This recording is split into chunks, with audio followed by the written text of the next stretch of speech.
Well, this is awesome.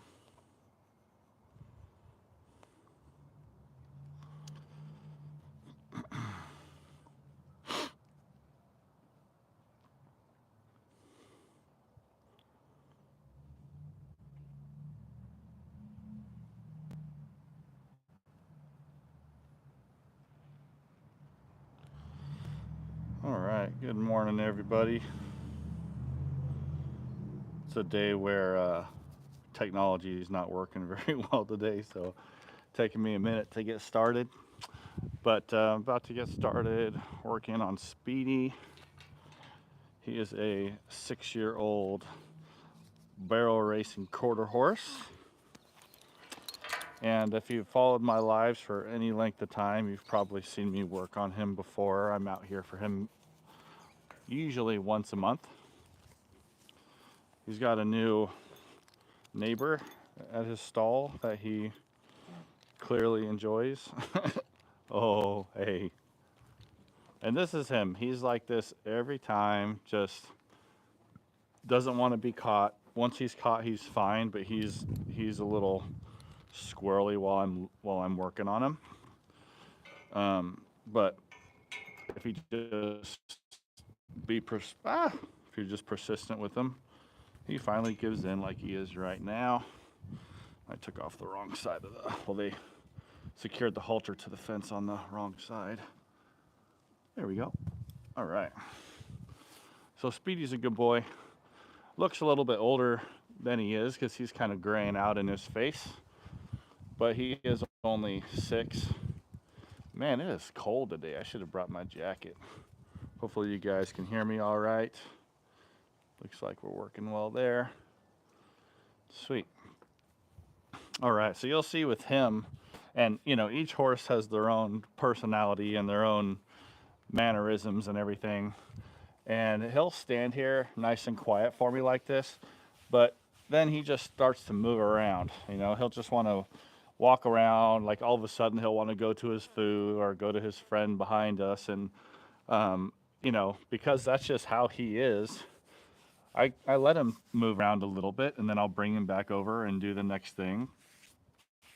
Sometimes he can be a little bit pushy with it and just decide, oh, for today I'm just gonna walk all over the place and do whatever I want, and then I kind of have to get on him a little bit. But for the most part, he's nice and quiet. You can see that he didn't move an inch when I went and adjusted the camera. So he does a really good job.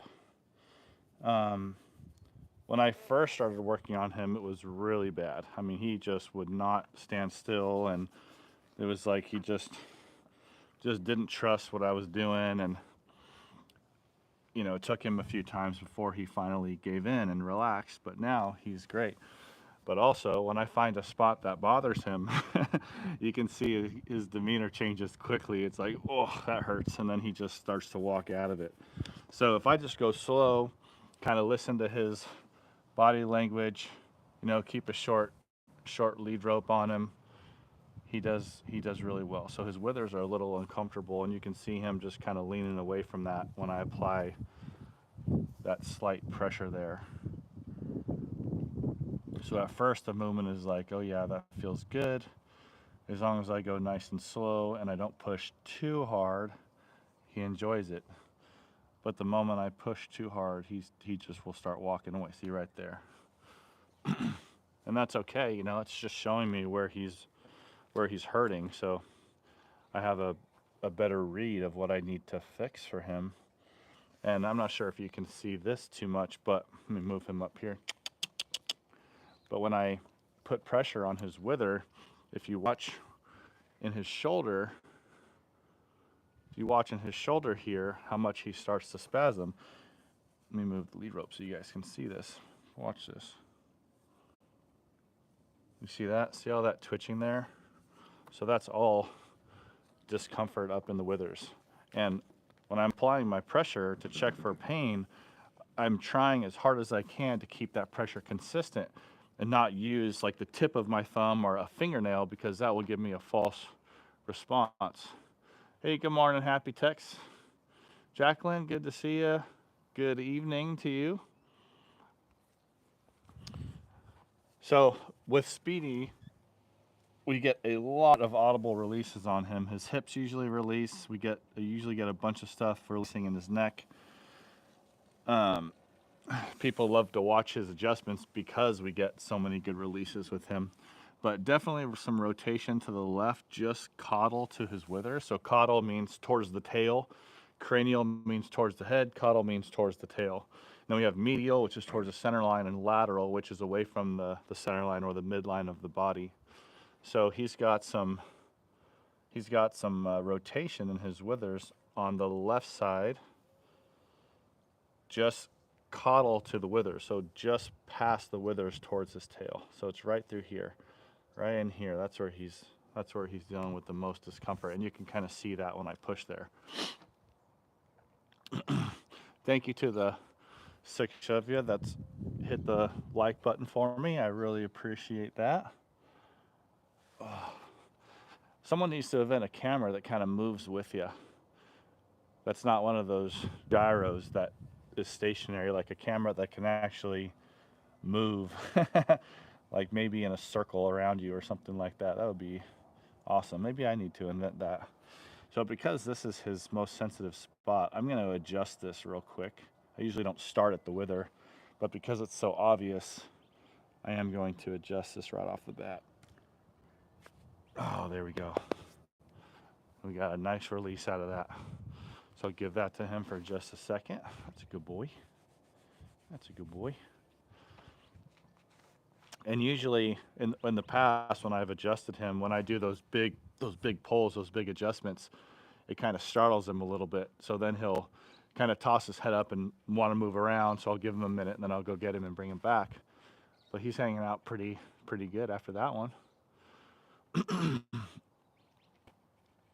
Yeah, he is a super nice looking gelding. Very sweet, as you can see, which always blows me away that these horses that are performance horses, he's a barrel horse, um, you know, performance horses are high performance horses, that they can be this quiet and this sweet, even though when it's game time, it's a completely different animal. Like the way they are, their mentality, you know, when they're ready to perform, they're just beasts. But when they're just relaxed and quiet like this, you would never know it. All right, so I'm going to lift his back. You can see his back come up there. Watch.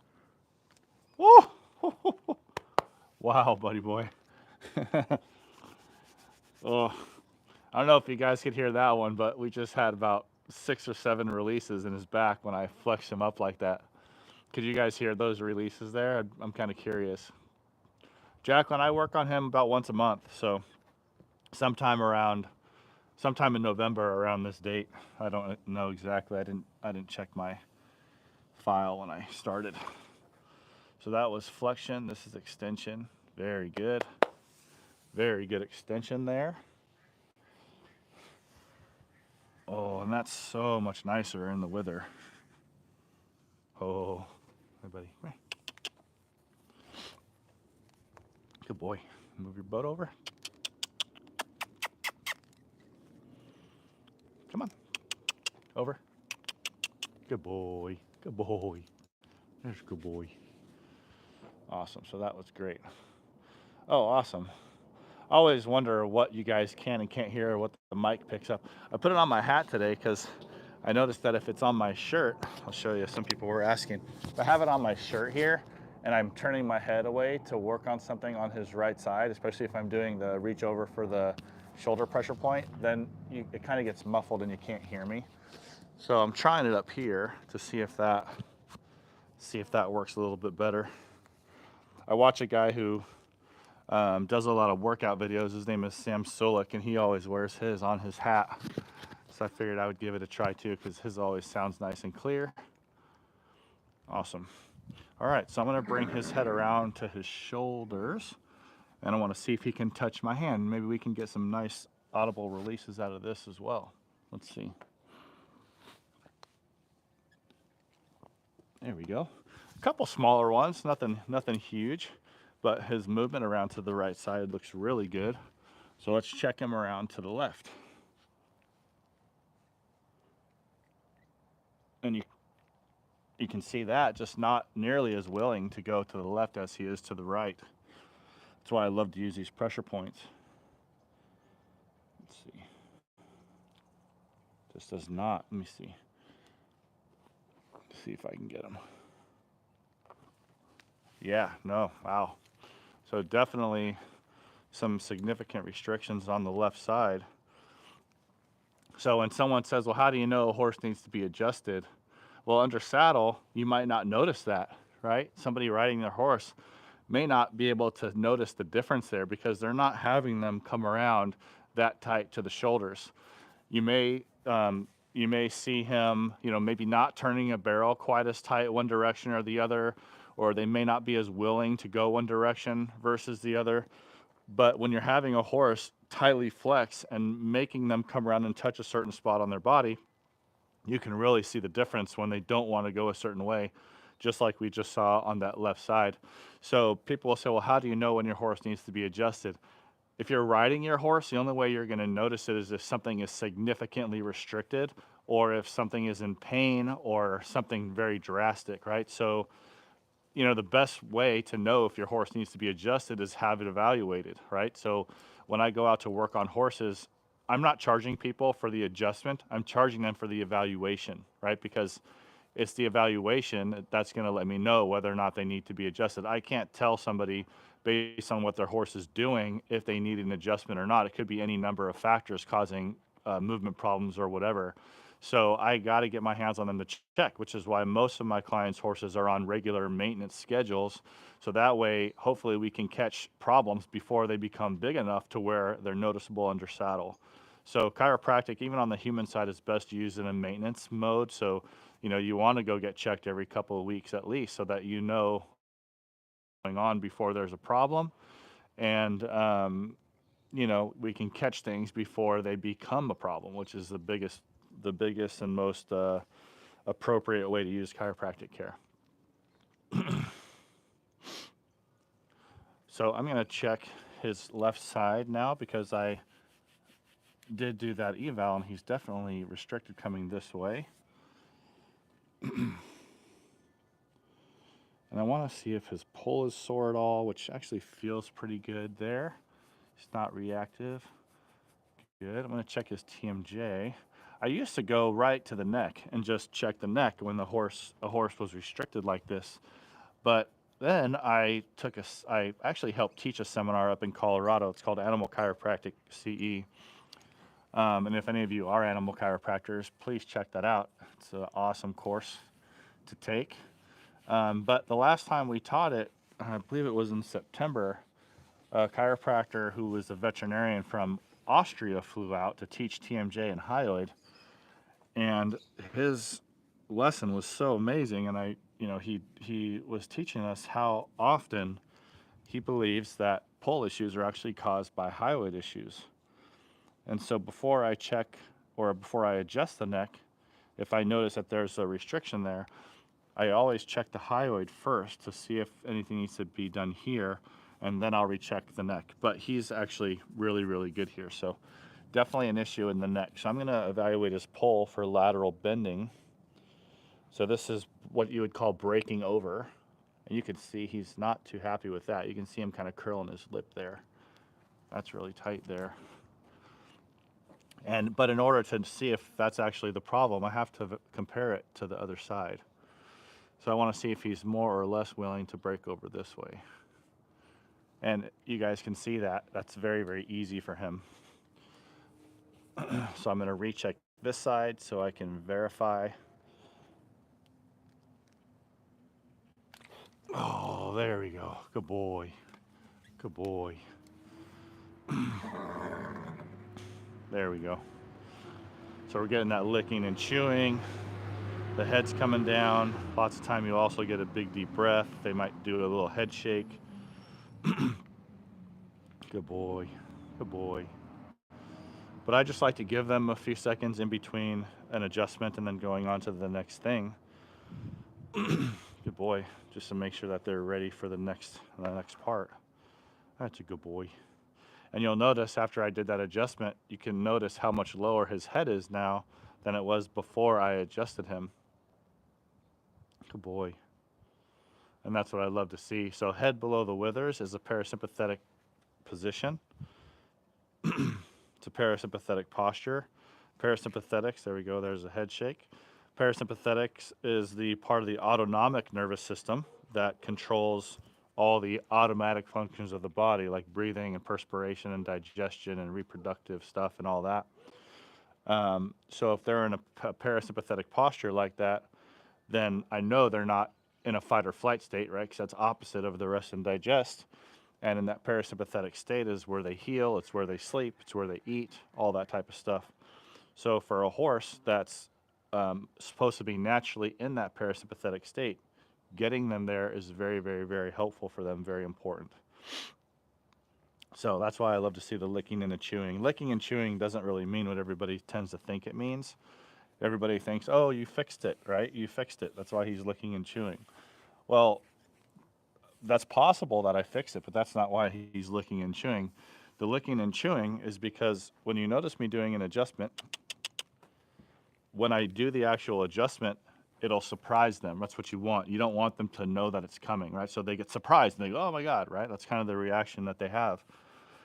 But then a few seconds later, you know, they realize that that impulse, that threat, right? Because it's scary, right? So that input is gone, the threat is gone, so now they can go right back down into that parasympathetic, right? So when they go from that high state of stress from the adjustment down to the low state of stress of relaxing, then they get the parasympathetics take control, and the parasympathetics, like I said, control resting and digesting and reproduction and perspiration and all that. But if you think about the digestion portion, right? If they're going to that parasympathetic state and they're getting relaxed, then they're going to have more secretions of mucus. They're going to create more saliva. You'll start to hear more bowel sounds. And because they start secreting more saliva, they got to get rid of it. So they lick and chew and swallow and all that stuff. And that's why they lick and chew. It's a neurologic response. It has nothing to do with fixing anything. It has nothing to do with them liking it, right? You'll see people put a Magnum Wave on a horse and they'll go, oh, look, he loves it. He likes it. He's licking and chewing. It doesn't mean that he doesn't like it, right? But it does not. It also doesn't mean that he's licking and chewing because he likes it. It's not him going, oh yeah, that feels good. Nom, nom, nom, nom. It's his body going, oh, I'm relaxed. You know, that's relaxing. And because he's relaxing, he starts creating more saliva, starts creating more mucus, starts creating more bowel sounds. Then he starts to lick and chew so he can get rid of that saliva. So it's a good response, you know, if they're on a Magnum Wave or a pulse machine or something like that, that he's licking and chewing. But it does not mean that you're fixing something. It just means that it feels good, or that he's gone from a high stress fight or flight state to a low stress parasympathetic state. I just want to check his foot here. Okay. All right. Long. Oof. All right. So look at that tenderness there. See if you. I'll bring him closer so you guys can see this. So look how sensitive he is right here. I'm just barely touching that, and look how much he's spasming. Okay. That hurts him. So we got very sore bicep here and very sore brachiocephalicus muscle right here. Woo! Wow. All right. So we have our problem on that left side. So what I'm going to do right now is I'm just going to do a little bit of muscle work. Try to help these muscles get out of spasm. Try to help them relax a little bit. Of course, while I'm doing my live, we got landscapers over there running the blower. Oh, good boy. So I'm just going to try to get some of this spasm out of here. You could just see that nice little head drop. When you do this trigger point work like this, if you're on the right spot, you'll just see them start to zone out. So at first it hurts, right? So they want to move away from the discomfort. But if you get on that right spot, you'll start seeing him chill out a little bit. He knows what I'm doing, so obviously knows that it's going to bother him. So we're just going to go nice and light, because you can see how much that hurt him. Oh boy. There's one of those riding lawnmowers coming around. Might get nasty here for a minute. There we go. Now you can't see his head because he's out of the picture, so let me move it over here a little bit.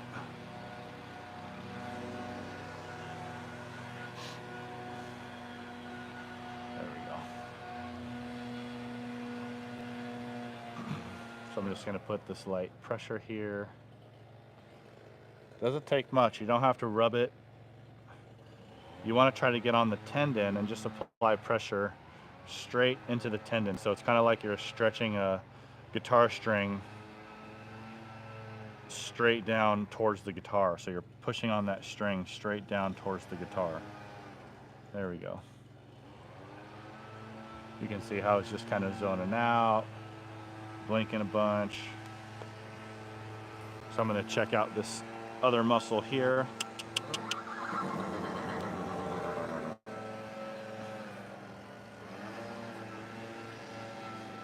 But you can see how much better that is already.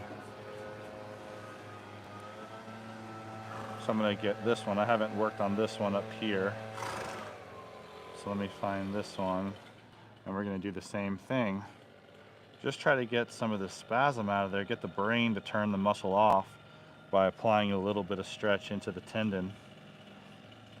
When you're looking for the tendon, you're trying to find something that feels like a bunch of rubber bands that are together, so just together in a long string, and it feels like the rubber bands are pulled tight, so you have that kind of rubber bandy, very tight tissue feel under your fingers. It's very hard to describe. It's very easy to show, you know, and have somebody feel it, but it's really hard to describe. But you can see how he's just relaxed here and just kind of chilling out. This stuff should feel good for them, and then when you get done taking your pressure off, you know, it should be a lot better. So you can see now when I'm rubbing in here, no spasm at all. He's just completely relaxed. So love that. So now I'm going to adjust this spot here because there definitely is a restriction through the joint. So I'm just going to tap the halter and see if he'll come around my pressure. And then I'm going to adjust through this. And then again, we're going to get that sympathetic response because it's going to surprise him. If I do it right, they should be nice and relaxed when they come around. And then the adjustment is just something they're not expecting. So this looks good, feels good. I'm just going to rotate him as far around as I can until he starts to move away. There it is right there. Good boy. Good boy. So you'll notice when I bring him around to the left, he starts coming around with his neck, with his upper body, coming around. And then when it starts to get uncomfortable, he wants to move his lower body like this. So he'll want to start walking around in a circle. So right as I feel him do this with his lower body and start to turn, boom, that's when I do that adjustment right there. Because I know I'm in that area of restriction. So now you can just see him kind of chilling out, licking the lips.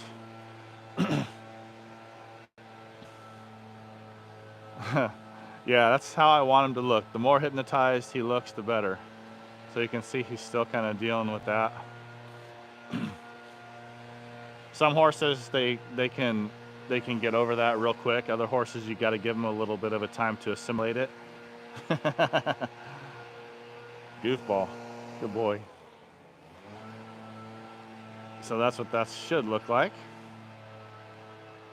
Awesome. Thanks, Happy. Glad it works. I'll have to leave the microphone on my hat from now on.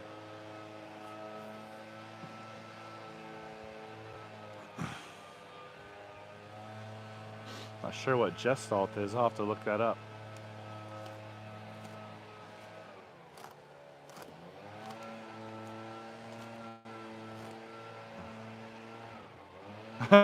Yeah, that horse was doing some butt scratches over there. What can someone do to help the muscles? So Angel, one thing you can do is to stretch your horses on a daily basis. You can either do manual stretches, pressure point stretches, or a combination of both. Good boy. In my profile, I'll have a link to my website, and I have a whole stretching course on my website. The stretching course is literally the price of one adjustment, and it's something that you can use over and over and over on your horses, and it helps tremendously. So if you're looking for something to do that can, you know, help your horse without easy using a weed whacker next door. Good boy. Good boy. Good boy. Oftentimes, if they have a soreness or restrictions in the lower neck, oh, there we go. They'll also have restrictions in the shoulder on the same side. Good boy. You can see him kind of getting a little bit worried about the landscapers over there. Hey, you're all right, buddy. You're all right, buddy. Easy. You're okay. You're okay. Easy. Come on. Good boy. This is when accidents happen, right? Because, you know, the horses right now, you can see his head coming up. He's not nearly as relaxed because he's worried about that stuff. And that's when, you know, you can get injured working on a horse, because I could have his leg up or on my leg or whatever, and he spooks because they make a crazy noise and then you get hurt. So got to be a little bit more careful right now. There we go. Oh, I know.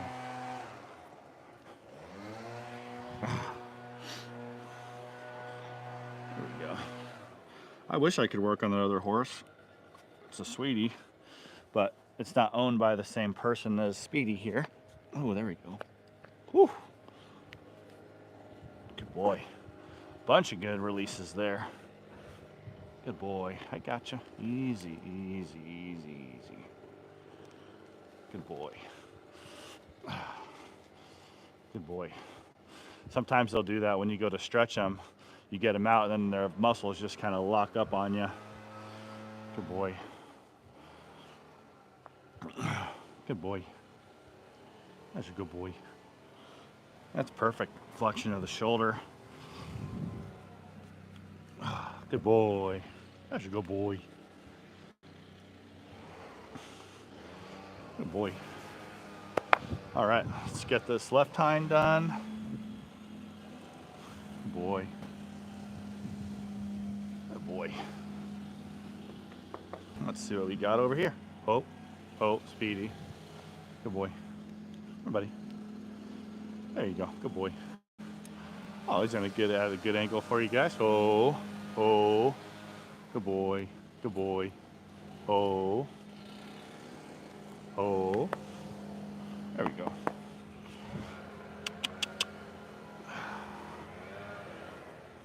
There we go. Very nice flexion. Oh. Classic. That's exactly how his hips release pretty much every time. Come on, buddy. One more. Good boy, right there. Good boy.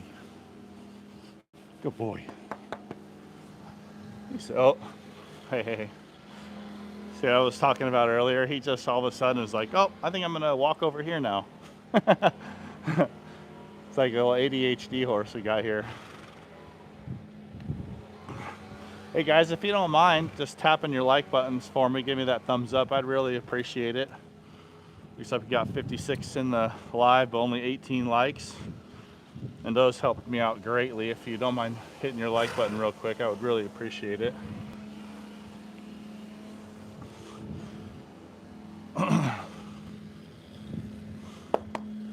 Awesome. Good boy. Oh man, that was really nice. Stifle just popped just with flexion right there. Oh, good boy. All right, so that left hip felt nice and tight. Good boy.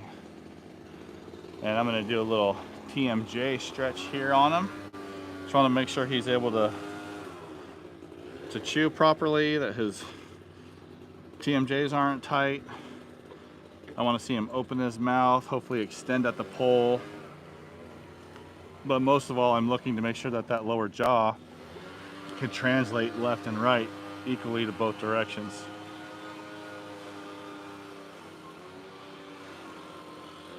Good boy.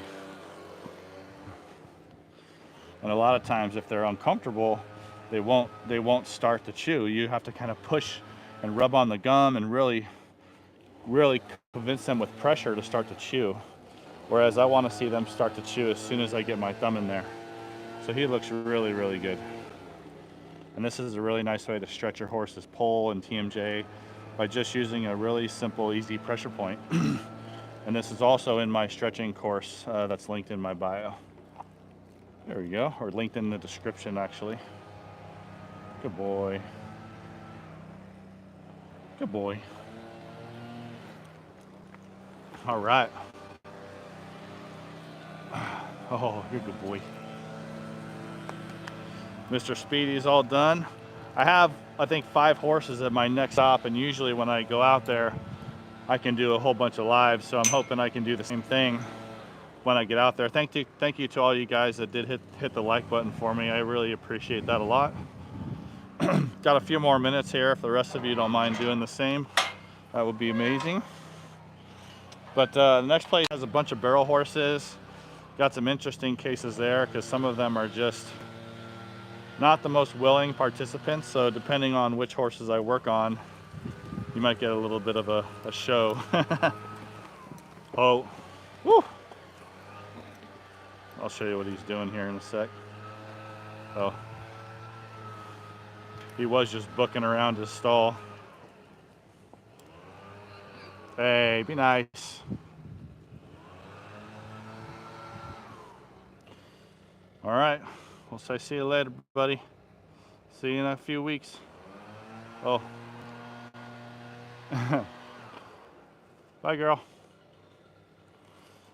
All right.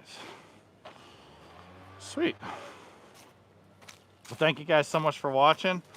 I hope you guys are available in about an hour, so hopefully I'll be able to go live again when I get to my next stop. But otherwise, thank you guys so much for being in the live. Hope you have a wonderful day, and I'll see you on my next one. See ya.